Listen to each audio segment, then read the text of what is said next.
Good afternoon, distinguished guests, worldwide viewers of Supreme Master Television. Ladies and gentlemen, a heartfelt welcome to this SOS Climate Change Action Conference entitled Global Unity Together in Saving Lives in Hong Kong, Fragrant Harbor. We are very pleased to announce that this conference is broadcast live through Supreme Master Television via 14 satellite platforms, IPTV, as well as internet at suprememastertv.com. Happy Moon Festival. Moon Festival in some Asian cultures is a day of family reunion and community unity, and enjoying mooncakes signifying the wish for perfection. So glad to have you all here today as a family on this very, very special day. We are very honored to be your host this afternoon. I'm Ben. And I'm Sylvia.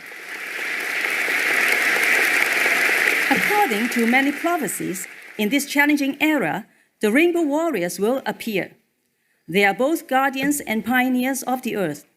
By following an animal-free diet, protecting the environment, and using God-given power derived from spiritual practice, they aspire to build a new era of peace, freedom, and harmony. Some of us remember our sacred mission as Rainbow Warriors, while some are yet to be awakened. We must be united, irrespective of race and religion, to bring the divine power to the world. This is the spirit of our climate change conference today. Global unity, together in saving lives. Now, let's enjoy a performance entitled The Rainbow Warriors, brought to you by members of the Supreme Master Qinghai International Association.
Mothers bestowed in her name.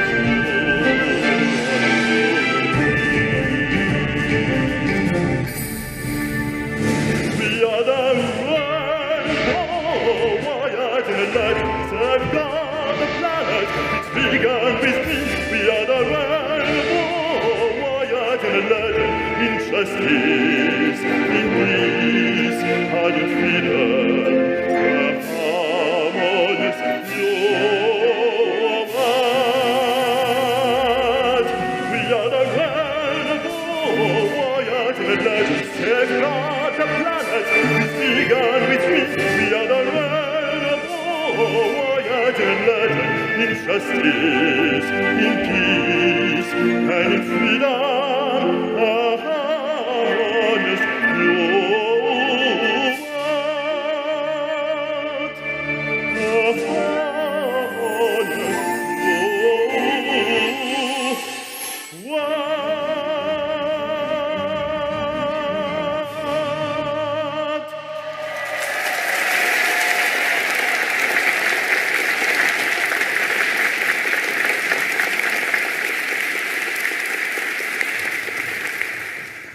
Wow, beautiful song, beautiful voice, and beautiful dance. Thank you very much. Let's give them another round of applause. Thank you. Our beautiful planet is now experiencing a planetary emergency with natural disasters such as heat waves, world hunger, food crisis, occurring frequently as never seen before. This is the time of urgency. Based on the higher awareness, immediate action must be taken in time to save all our co-inhabitants on the Earth.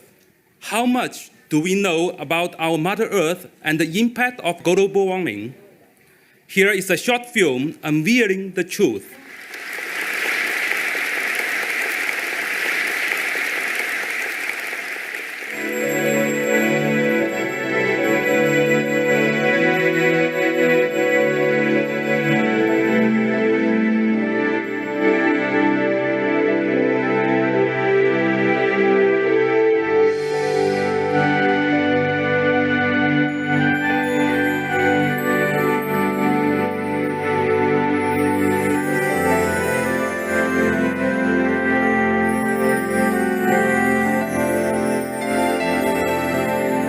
Fungi were the first organisms that came to land. 1.3 billion years ago, fungi marched on the land from the oceans. Plants followed several hundred million years later. They were the gateway species, and they led the way. And in the trail of mycelium that they created, plant and animal communities then marched forward upon the mantle of mycelium.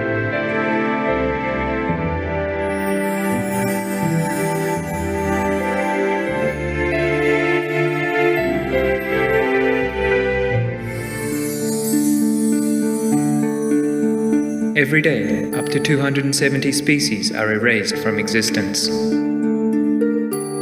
1/3 of all animal species have been lost since the 1970s. It is our behavior that caused so much loss of our planetary species. Scientists have proved it. So we all know that fishing, hunting, polluting the environment are the cause of global warming and the decrease of animals on the planet. And many of the advices to stop have gone unheeded. And it's a pity. We should protect the species because when we protect them, we protect the ecology. And the ecology links with our health, the health of the planet and the people.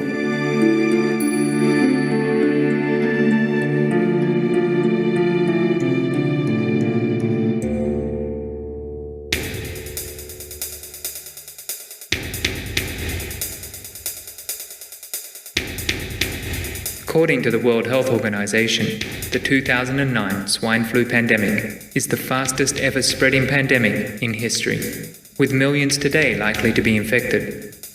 Canadian agencies have seen a 99% correlation between the number of pig factory farms and the total number of human swine flu cases per province. When we cram tens of thousands of animals into these cramped, filthy football field-sized sheds to lie snout to snout atop their own waste, it's just a breeding ground for disease.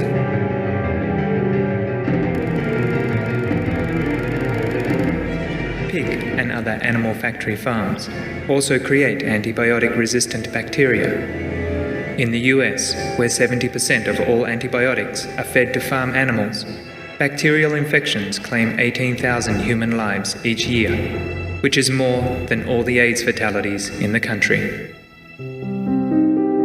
Ocean dead zones are increasing. Satellite data from a recent study published in the journal Geophysical Research Letters showed that barren zones in the world's oceans increased in 1 decade by around 5 million square kilometers, an area equivalent to about half the size of the United States. These so-called ocean deserts appear very dark as they lack green chlorophyll from plankton, as with their land counterparts. The deserts are also hotter than surrounding areas.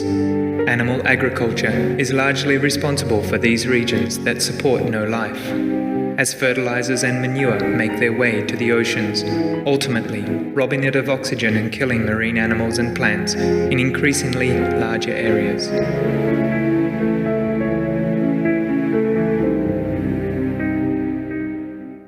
Since people found out about this talk that I was going to give here today, I've received a number of emails from people that I respect saying that the 18% figure is an underestimate. It's a low estimate, and in actual fact, it's much higher.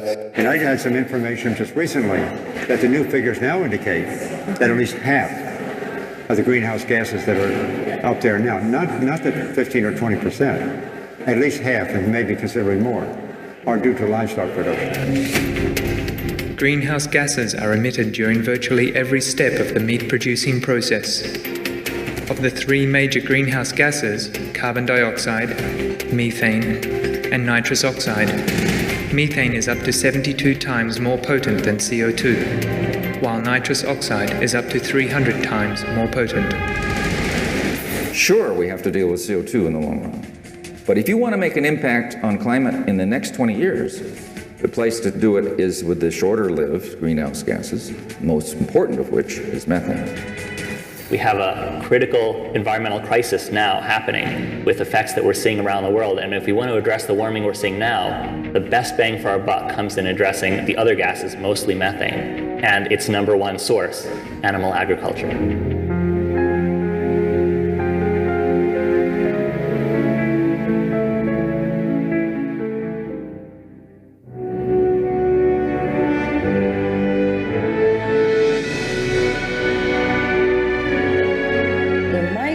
Birds have to fly farther and farther to find a place to nest, and the polar bear swims longer and longer now because there is no more ice, till sometimes they drown of exhaustion.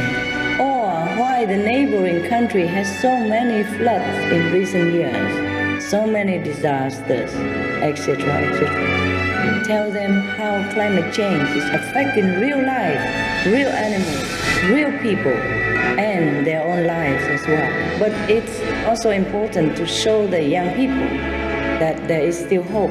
We can still save the planet. It's a chance to be true heroes by being vegan and spread the news of this solution. Together, we can save lives.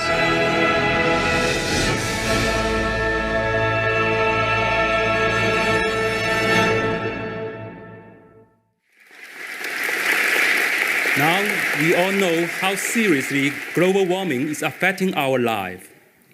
Today, we are very honored to have distinguished guest speakers from Beijing, Taiwan, Hong Kong to share their views on the impact and solution for global warming. Please accept our sincere gratitude for your attendance and support. It is also a privilege that our special guest of honor, Supreme Master Ching Hai, a world-renowned humanitarian, artist, and spiritual master, will join us in the Q&A section to discuss the most constructive means of addressing the impending problems of climate change in order to ensure that we do not pass the point of no return.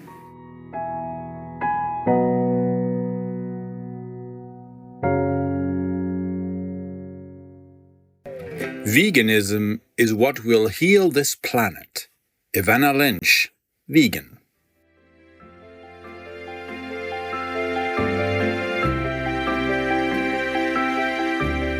Inspiring viewers, thank you for your company today for Words of Wisdom.